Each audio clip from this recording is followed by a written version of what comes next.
my name is Wendy Johnson, and I live in Paris, France.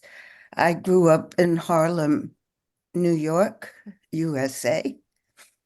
I've been here since 1961 in France, so I'm one of the older African American expatriates. We have a very strong community here. First and foremost, my concern is blocking the rise of fascism and autocracy in the United States, because that's what Trump and Republicans who stand behind him represent. They don't believe in democracy anymore. They're not politicians like regular politicians. And I think many young people don't realize that not voting because of disagreements with the Democratic Party on other issues is a vote for Trump, first of all. And it's dangerous for everybody because fascism is the end of the freedom to fight for what we believe in, the freedom to demonstrate, the freedom to vote, the freedom to even speak our mind.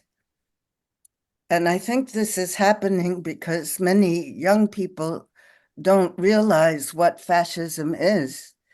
And I'm lucky enough to be of an age, I'm 80 years old, and I remember my father coming back from World War II, fighting fascism physically in Italy. And he wasn't part of the D-Day landing in France, but he was part of the Buffalo Division that helped liberate.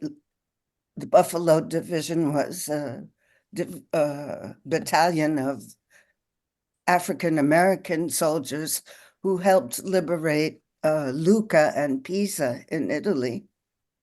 And so he had the wounds on his body to show me what fighting fascism meant. He was ready to die for his freedom, for our freedom.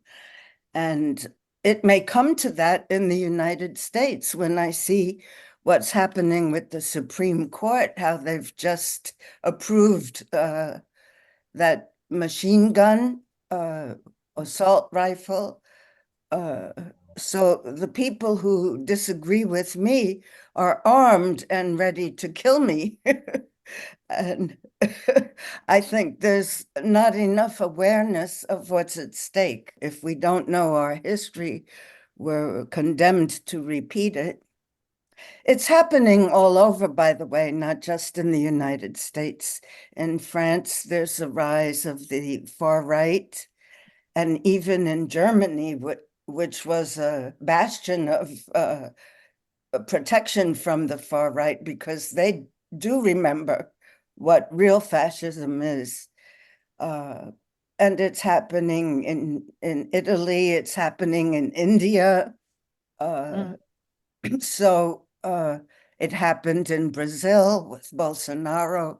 So of course we can ask ourselves why, and we can take the time for as long as we have our freedom to analyze and try to better understand why this rise of the far right that no longer believes in democracy, that would rather have a dictator in power, which Trump has said he would be on the first day. He said he would install a Reich in the United States. So people have to know what a Reich is and why we have to stop it at all costs. And that the only way to do that is to vote. Any other vote is a vote for Trump. Thank you. Everyone who can vote should vote. Americans abroad, go to votefromabroad.org and request an absentee ballot today. Ask for it to be delivered by email.